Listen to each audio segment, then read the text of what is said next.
Bonjour Hachem, bonjour Maître du Monde. Merci pour ces fêtes magnifiques que tu me permets de faire, un petit peu à la synagogue, même si je comprends rien. Je te dis la vérité, je comprends pas grand-chose, mais c'est pas grave, je le fais avec joie, avec simplicité.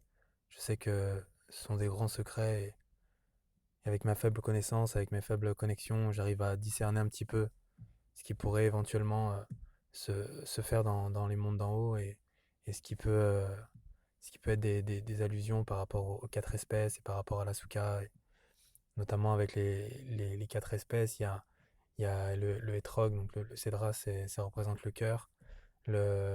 Ensuite, le loulav, il représente la colonne vertébrale. On a aussi les yeux et la bouche. Et le fait de les balancer comme ça dans les quatre coins cardinaux, ça montre que tout notre corps, en fait, il est prêt pour pouvoir te servir toi, parce que toi, tu fais partie entièrement du monde, dans les quatre coins cardinaux, non seulement du monde, mais aussi de nous, de nous-mêmes. Et c'est pour ça qu'on rentre dans la soukha, c'est pour ça qu'on sort en fait de son confort, on sort de chez soi, vers la soukha, vers un environnement moins confortable, moins matériel, pour justement se rapprocher de toi, se rapprocher de notre âme et de pouvoir simplifier les choses un maximum. Et c'est pour ça qu'on le fait aussi juste après Yom Kippour, Rosh Hashanah, pour justement partir sur de bonnes bases avec, comme ça tu nous montres vraiment un côté simple des choses, la simplicité, la joie. Aujourd'hui, la complication, c'est un fléau aujourd'hui, avec tout ce qu'on a, toutes les nouvelles technologies, euh, toutes les chaînes de télé, tout ça, ça montre, ça pousse l'homme à se compliquer en fait, et à se rajouter des choses. Alors que la vie, elle est tellement belle et tellement simple quand on sait faire le tri en fait, tout simplement. Et c'est toi qui nous montre et qui nous conseille les tris à faire à travers les codes de la vie, en règle générale. Et c'est à travers ton mode d'emploi, en fait, tout simplement. Et c'est tout simplement magnifique. Hachem, je voudrais te demander tout simplement aujourd'hui d'accepter ta royauté. C'est-à-dire que on a tous en nous une étincelle de royauté, on a tous en nous une étincelle même du Mashiach, faut être honnête, c'est marqué comme ça que chaque, euh, chaque personne dans ce monde a une étincelle, plus ou moins forte, en fonction de son âme, en fonction de ses aspirations, en fonction de son étude, en fonction de sa prière, en fonction de sa connexion, en fonction de tout.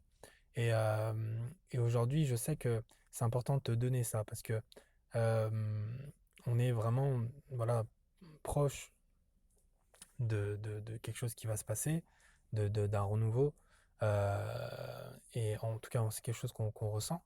Euh, et, et du coup, c'est important de. Enfin, moi, en tout cas, j'ai envie de te donner euh, ma royauté, entre guillemets. C'est-à-dire que c'est toi le roi, en fait. Moi, je suis rien du tout. Tout ce que j'ai fait dans ma vie, c'est grâce à toi. Tu m'as sauvé la vie plusieurs fois. Tu m'as montré que c'était toi le patron dans ce monde, que c'était toi mon père, que c'était toi la personne voilà, qui me soutenait et qui me protégeait et qui répondait à mes besoins. Et avec le confinement, on le voit encore plus. Avec ce virus-là, on voit que c'est toi qui gères ton monde, en fait, tout simplement. Et du coup, il faut qu'on puisse annuler son orgueil, il faut qu'on puisse annuler.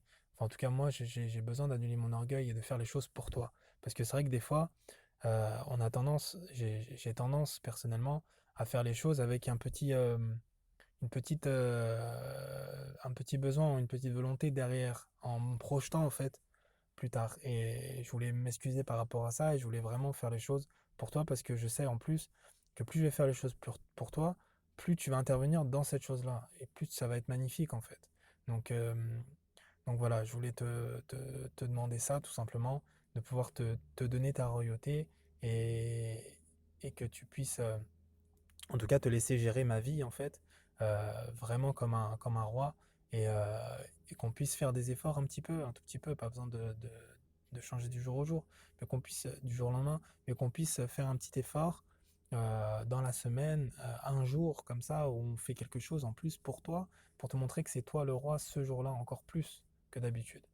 Et comme ça va te permettre vraiment d'intervenir dans ce monde petit à petit, en douceur, avec amour, avec miséricorde, et et qu'on puisse voir que des belles choses, et surtout que ce que tu vas faire dans ce monde-là, ce que tu es en train de faire, que ça soit accepté par la majorité des personnes, que parce que la soumission, en fait, c'est le plus grand des pouvoirs aujourd'hui.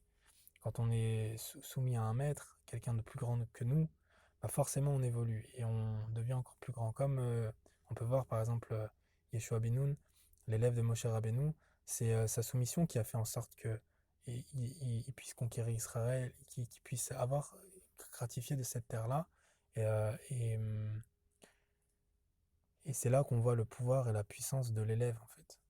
Et c'est ce que Rabbi Nachman nous enseigne et c'est ce qu'on essaye aussi nous de pouvoir diffuser le fait d'être tout simplement des élèves et de pouvoir cacher entre guillemets son orgueil et son pouvoir personnel pour le mettre au service du maître, au service d'Hachem, au service de toi Hachem, de pouvoir te donner ce qu'on sait faire. Alors voilà, éclaire-moi et s'il te plaît, fais en sorte qu'on puisse tous te, te faire rayonner dans notre vie et dans notre monde, avec bien sûr avec ton aide. Avec ton aide. Merci à toi Hachem, plein de bonnes choses, merci.